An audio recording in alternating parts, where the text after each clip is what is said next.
James, I feel like if I were on the team, right? If I were a Charlotte Cobra team member, I'd be saying to Irina, if you can play a forced draw, get to an endgame, go for that. We need that half point against Magnus. Absolutely, we need at least that half point here, right? And this is a line that you can actually get a good position from white. I mean, obviously every king's in there, you can if you know what you're doing here, but Rookie 8, okay, so this is theory. I played for both sides, in fact. F3, but there's D5. Takes, this is a little bit different. F3, D5 takes. I don't have Bishop F2 here, like you're doing the Glycor or Glycoric, however you say that, but it's different with the Bishop on F2. F3, D5, takes. And I'm in trouble. Wow, so I'm gonna have to go, but what? He allowed it. He might be in trouble. I feel like Irina is spending a lot of time here, and I've had this position from the white side before.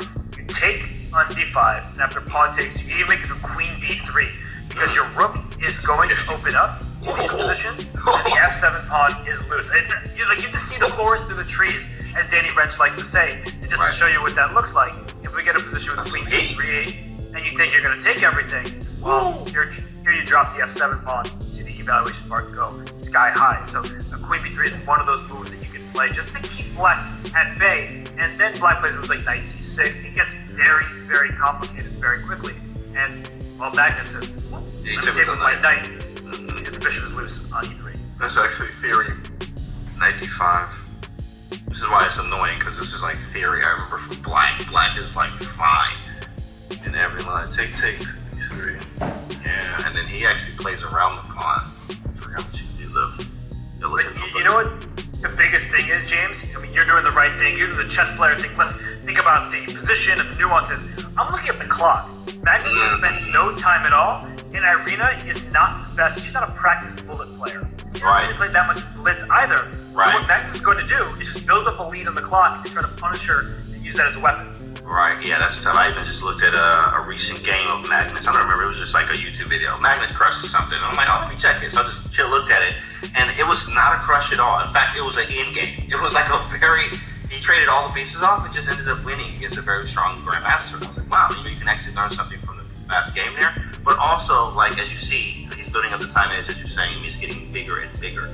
And in this position, it's tactical right now, but it also can lead, obviously to a lot of trades where, of course, Magnus is known for squeezing, water out of the stone, right, and figuring these things out, having very, very dry positions where he's able to get positions that are getting winning positions from them. So we'll see what happens. Knight D5 was traded, he pre-moved that, and he's literally used no time. 9 seconds off the clock. Wake up, Magnus. Wake up, bro. Are you even here? I'm actually in Toronto this weekend, so hopefully he's there. I'll be going out to see some content. Yeah. I go to Toronto frequently, so I'll usually go over to the chess bar pad every time I'm there.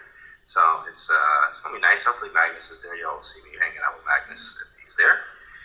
We'll see.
checkmate. That's checkmate in one if she doesn't see it. Oh yeah, we actually knew this was coming because of the time issue that she had early on in the game. We knew this was coming here, and Magnus used his time to get an advantage. Oh yikes! Being on the back ring. Yikes. Yeah. Victory, quick smile, and it happens. Game's over there. Nate on the back ring.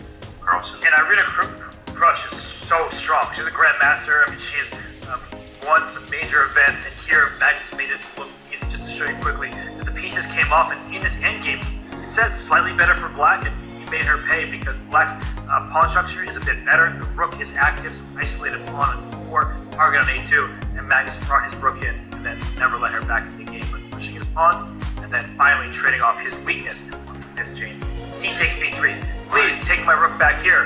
Unfortunately for you, I can just take back. You can't take the bishop, for example. So you can also play b2. After a rook b1 over here, you're going to give up this rook, and then the ensuing position is just bad across the board. So nice win there for Magnus going after all these weaknesses. He wins an endgame. Let's go back to our